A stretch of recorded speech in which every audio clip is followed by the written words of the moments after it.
Malayalam Bigg Boss season 7 live updation നോക്കാം. Bigg Boss ലൈവിൽ ഇപ്പോൾ ഒരു സ്പോൺസർ ടാസ്ക് നടക്കുകയാണ്. ടാസ്ക് ലെറ്ററൊക്കെ വായിച്ചു. 2 ഗ്രൂപ്പുകളായിട്ടാണ് തിരിയേണ്ടത്. ഒനീലും അക്ബറുമാണ് ഗ്രൂപ്പുകൾ തിരിക്കേണ്ടത്. മൊത്തം 13 കണ്ടസ്റ്റൻസുകളാണ് ഇപ്പോൾ ഉള്ളത്. അതുകൊണ്ട് 6 പേരുകളുള്ള 2 ഗ്രൂപ്പായി തിരിയണം. അവസാനം വരുന്ന ഒരു വ്യക്തിയായിരിക്കും വിധികർത്താവ്. പക്ഷേ അനീഷ ആദ്യം തന്നെ പറയുന്നു, ഞാൻ വിധികർത്താവായിക്കോളാം, നിങ്ങൾ 12 പേരും 6 പേരുള്ള 2 ഗ്രൂപ്പുകളായി തിരിഞ്ഞോളാൻ. എന്തായാലും അക്ബറും ഒനീലും ഓരോരുത്തരെയായി ഗ്രൂപ്പിലേക്ക് വിളിച്ചെടുക്കുകയാണ്. ആദ്യം അക്ബറാണ് വിളിക്കുന്നത്. അക്ബർ സാബുമാനെ വിളിക്കുന്നു, ഒനീൽ നെവീനെ വിളിക്കുന്നു. അങ്ങനെ ഓരോരുത്തരെയായി ഒനീലും അക്ബറും കൂടി വിളിച്ചെടുക്കുന്നു. അക്ബറിൻ്റെ ഗ്രൂപ്പിലുള്ളത് സാബുമാൻ, ആര്യൻ, ബിന്നി, ആദില. ഒനീലിൻ്റെ ഗ്രൂപ്പിലുള്ളത് നെവീൻ, ജിസേൽ, ഷാനവാസ്, അനീഷ്. അവസാനം ലക്ഷ്മി, നൂറ, അനുമോൾ. ഇവർ 3 പേരും ബാക്കിയാവുന്നു. അക്ബർ അതിൽ നിന്നും ലക്ഷ്മിയെ വിളിച്ചെടുക്കുന്നു.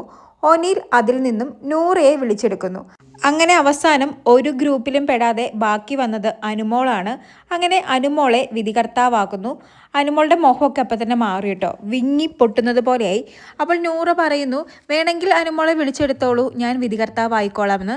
പക്ഷെ ഒനീൽ സമ്മതിക്കുന്നില്ല. ഇല്ല, അനുമോൾ തന്നെ വിധികർത്താവ്, അത് ഓക്കെ എന്ന് പറഞ്ഞ് ഒനീൽ അവിടെ ആ ഒരു ടോപ്പിക്ക് നിർത്തുകയാണ്.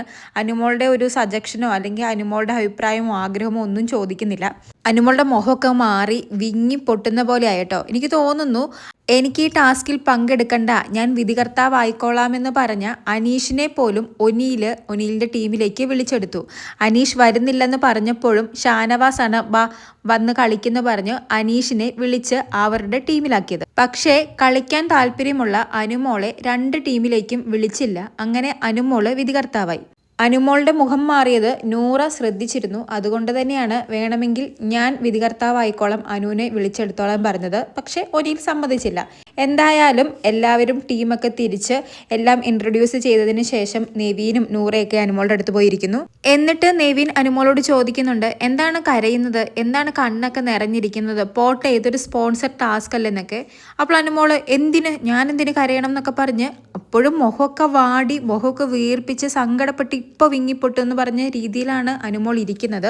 എന്നിട്ട് അനുമോള് പറയുന്നുണ്ട്, ആകെ 4 പേർക്ക് കളിക്കാൻ പറ്റുള്ളൂ, പിന്നെ എന്തിനാണ് 6 പേര് ഗ്രൂപ്പിലേക്ക് അവിടെ പോയി നിൽക്കുന്നത് എന്നൊക്കെ. അനുമോളെ ആശ്വസിപ്പിക്കാൻ വേണ്ടി നെവീനും നൂറയും ശ്രമിക്കുന്നു. അതിനുശേഷം അവർ ഗ്രൂപ്പ് ചർച്ചകളിലേക്ക് പോകുന്നു. കാരണം ടാസ്ക് തുടങ്ങേണ്ട സമയമായി.